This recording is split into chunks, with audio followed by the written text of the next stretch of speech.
अस्सलाम वालेकुम स्टूडेंट्स, एक और नई वीडियो के साथ प्रोफेसर मोहम्मद ज़ीशान। स्टूडेंट्स, जैसे कि आपको पता है कि हम एक सीरीज़ में काम कर रहे हैं, तो आज इंशाल्लाह ताला हम डिस्कस करेंगे चैप्टर नंबर 3। बिस्मिल्लाहिर्रहमानिर्रहीम। चैप्टर नंबर 3 में स्टार्ट करने लगा हूँ। आपको पता है चैप्टर नंबर 3 का नाम है मोशन एंड फोर्सेस।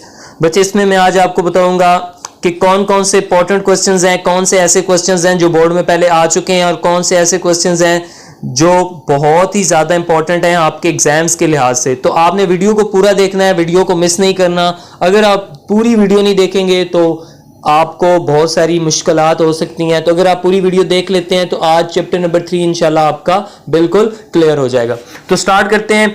सबसे पहले डिस्प्लेसमेंट, ये आप 9th क्लास से पढ़ते आ रहे हो कि शॉर्टेस्ट डिस्टेंस बिटवीन 2 पॉइंट जो होता है वो डिस्प्लेसमेंट होता है। इसकी यहाँ पे डेफिनेशन मैंने लिख दी और एक्सप्लेनेशन भी नीचे आपको नजर आ रहा होगा कि डिस्प्लेसमेंट को फाइंड आउट करने का फॉर्मूला क्या है। ये डिस्प्लेसमेंट को फाइंड आउट करने का फॉर्मूला है, पॉइंट 2 में से पॉइंट 1 के ऑर्डिनेट्स को माइनस कर दें तो हमारे पास क्या आ जाएगा, उन दो पॉइंट्स के दरमियान का डिस्प्लेसमेंट आ जाएगा। उसके बाद इसी तरह वेलोसिटी है, वेलोसिटी के बाद एवरेज वेलोसिटी, उसके बाद वेलोसिटी की मैथमेटिकल फॉर्म, उसके बाद instantaneous velocity. Instantaneous velocity students होती है वेलोसिटी एट एन इंस्टेंट, किसी खास लम्हे के ऊपर अगर आप वेलोसिटी निकालना चाहते हैं तो उसको क्या बोलते हैं, इंस्टेंटेनियस वेलोसिटी। इसके लिए हम क्या करते हैं कि टाइम को क्या कंसिडर कर लेते हैं, जीरो। अब जीरो नहीं एग्जैक्टली बल्कि अप्रोचेस टू जीरो, उस इंटरवल के दौरान जितनी भी वेलोसिटी होती है उसको क्या बोलते हैं, इंस्टेंटेनियस वेलोसिटी हम बोलते हैं। उसके बाद यूनिफॉर्म वेलोसिटी, यूनिफॉर्म वेलोसिटी एक जैसी वेलोसिटी जो कि चेंज ना हो रही हो। उसके बाद एक्सेलरेशन,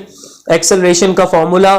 उसके बाद इंस्टेंटेनियस, उसी तरह किसी खास पॉइंट के ऊपर एक्सेलरेशन। उसके बाद एक बड़ा इंपॉर्टेंट शॉर्ट क्वेश्चन आता है, what is difference between positive and negative acceleration. तो बच्चे, पॉजिटिव एक्सेलरेशन कौन सा होता है, जिसमें वेलोसिटी इंक्रीज हो रही हो, और नेगेटिव एक्सेलरेशन जिसमें बॉडी की वेलोसिटी डिक्रीज हो रही हो। उसके बाद स्टूडेंट्स, वेलोसिटी टाइम ग्राफ, इसमें एक ग्राफ ये वाला होता है जिसमें आपके पास एक स्ट्रेट लाइन आती है। इसका मतलब क्या होता है कि आपकी वेलोसिटी जो है वो क्या कांस्टेंट है, यानी कि टाइम के साथ चेंज नहीं हो रही। टाइम बढ़ रहा है लेकिन वेलोसिटी आपकी कांस्टेंट। तो अगर कांस्टेंट वेलोसिटी हो तो आपके पास इस तरह का एक ग्राफ आता है, straight line parallel to the x axis. उसके बाद अगर आपके पास इस तरह की एक स्ट्रेट लाइन आती है तो उसका मतलब क्या है कि आपकी वेलोसिटी जो है वो यूनिफॉर्म है, मतलब कि वो वेलोसिटी जो है वो चेंज तो हो रही है लेकिन इक्वली चेंज हो रही है। मतलब पहले 2 थी, फिर 4, फिर 6, ये देखें ना, 2 के फर्क से वेलोसिटी इंक्रीज कर रही है। और उसके बाद लास्ट पे आता है बच्चे वेरिएबल वेलोसिटी। वेरिएबल वेलोसिटी ऐसी वेलोसिटी जो कि ना यूनिफॉर्म हो ना कांस्टेंट हो बल्कि रैंडमली चेंज हो रही है। मतलब पहले 4 है, फिर 12 हो गई, फिर 3 हो गई।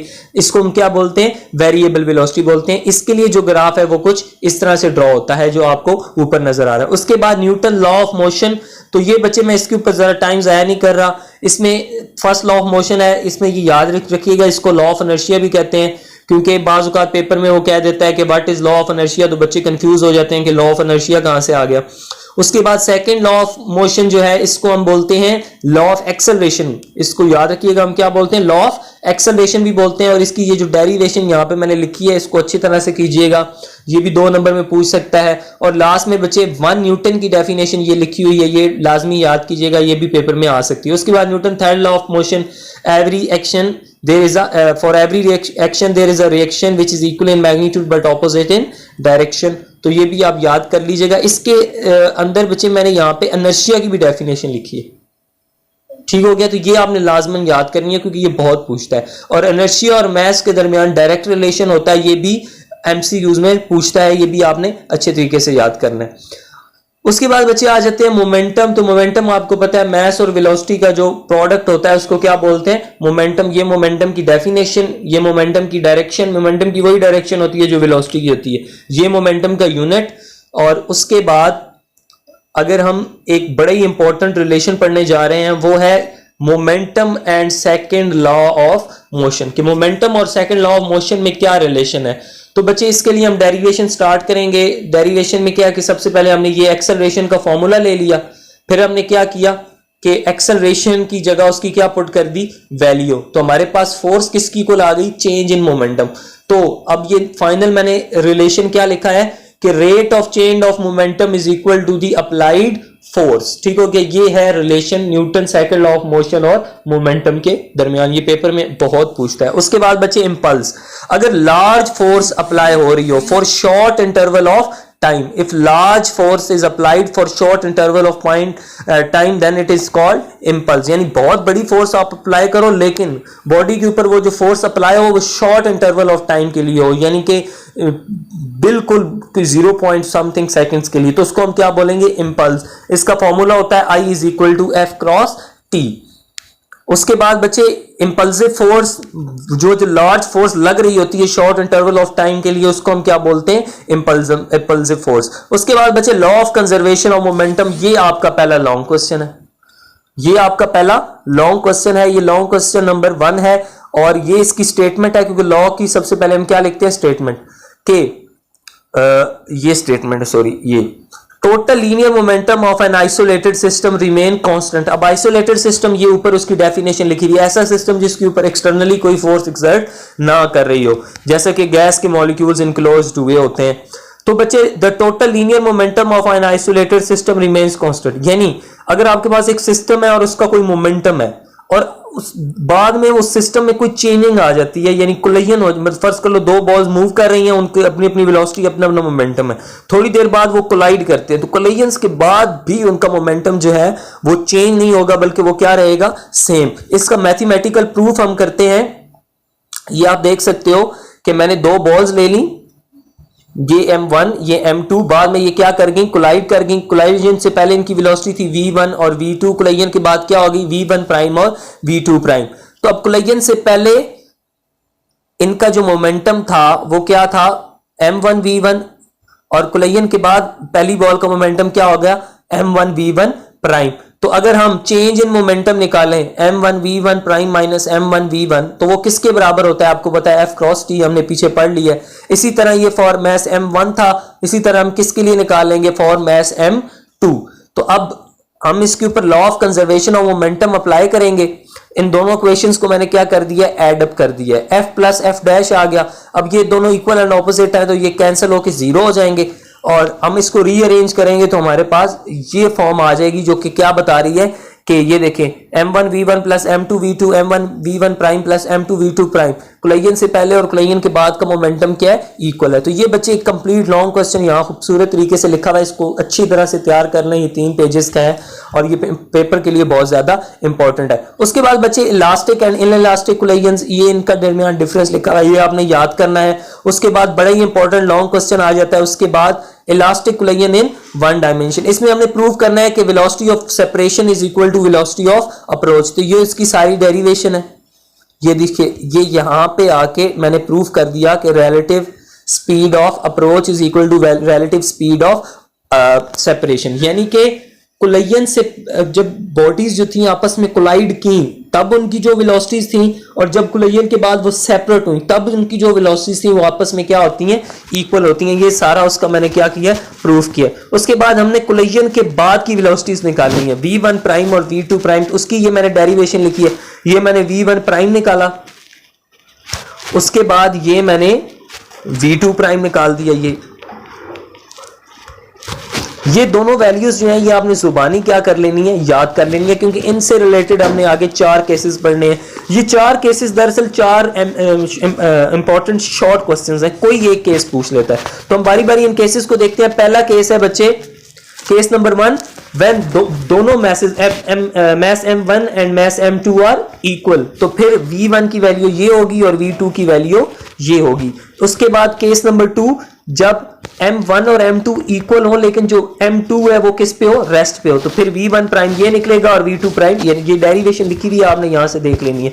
उसके बाद केस 3 क्या है? When a lighter body collides with a massive body. Lighter body इसका मतलब है m1 का मास कम है और m2 का मास बहुत ज्यादा है, तो तब v1 क्या निकलेगा आपके पास? माइनस v1 और v2 क्या है? 0. ये नीचे रिजल्ट में बच्चे मैंने इसके नीचे ये लिख दिया इसका रिजल्ट. ये चारों केसेस में लिखा हुआ है, आपने अच्छी तरीके से करना है. और लास्ट वाला केस क्या है कि when a heavier body collides with a lighter body, तो फिर v1 ये निकलेगा और v2 प्राइम ये निकलेगा. अच्छा बच्चे, ये अगर नोट्स किसी को चाहिए हो तो मैं अपने इस वीडियो के नीचे लिंक में इस वीडियो की डिस्क्रिप्शन में इस PDF फाइल का लिंक दे दूंगा, आपने वहां से डाउनलोड कर लेनी है. उसके साथ साथ साथ अगर आप चाहते हैं मजीद इंफॉर्मेशन तो मैं इंस्टाग्राम का लिंक भी डिस्क्रिप्शन में दे रहा हूँ, आप इंस्टाग्राम पे जाइए, वहां मुझे लाइक कीजिए, वहां मुझे फॉलो कीजिए और अपने क्वेश्चंस का आंसर आप वहां पे भी ले सकते हैं। उसके बाद स्टूडेंट्स आगे आ जाते हैं, force due to water flow. ये एक शॉर्ट क्वेश्चन है, ये आपने अच्छे तरीके से कर लेना है।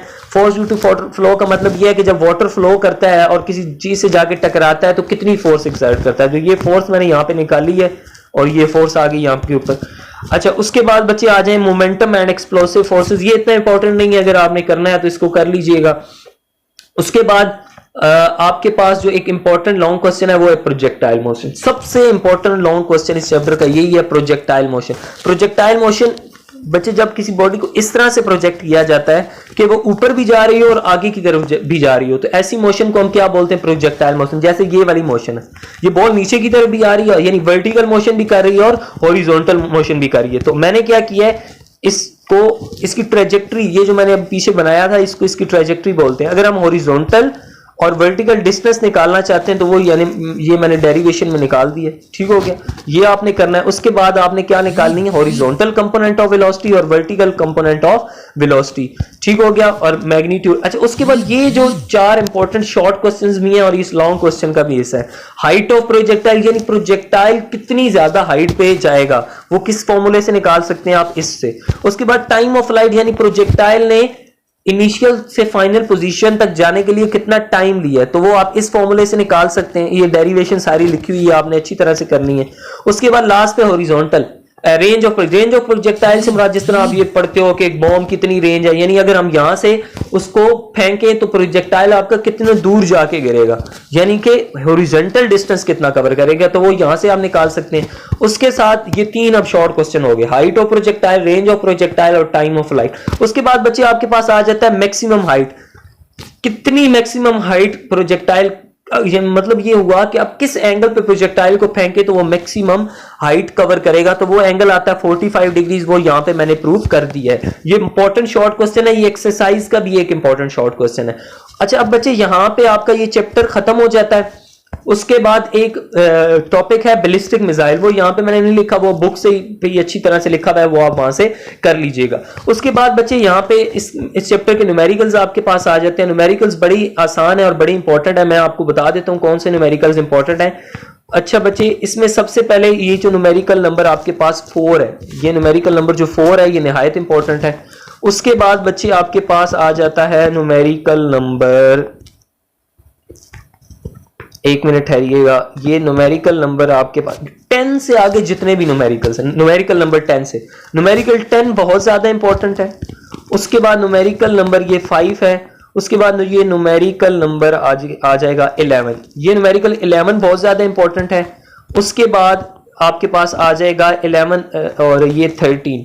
ये बच्चे न्यूमेरिकल सबसे ज्यादा इंपॉर्टेंट है कि कौन सा एंगल है जहां पे हाइट और रेंज आपस में इक्वल हो जाएंगे, वो 76 डिग्रीज आता है। ये बड़ा इंपॉर्टेंट ये है न्यूमेरिकल, ये पहले भी आ चुका। और सबसे इंपॉर्टेंट न्यूमेरिकल, मोस्ट ये मैं यहां पे लिख देता हूं, मोस्ट इंपॉर्टेंट न्यूमेरिकल ये वाला है कि अगर आप रेंज में इक्वल एंगल प्लस कर दें और इक्वल एंगल माइनस कर दें तो क्या रेंज पे कोई फर्क पड़ता है, तो कोई फर्क नहीं पड़ता। ये नीचे आप देख सकते हैं कि रेंजेस क्या निकली हैं, इक्वल निकली हैं। तो ये बच्चे आपके पास न्यूमेरिकल नंबर 15 भी बहुत ज्यादा इंपॉर्टेंट है। न्यूमेरिकल मैंने आपको जिस तरह बताया 10 से आगे जितने भी न्यूमेरिकल्स हैं वो बहुत ज्यादा इंपॉर्टेंट है।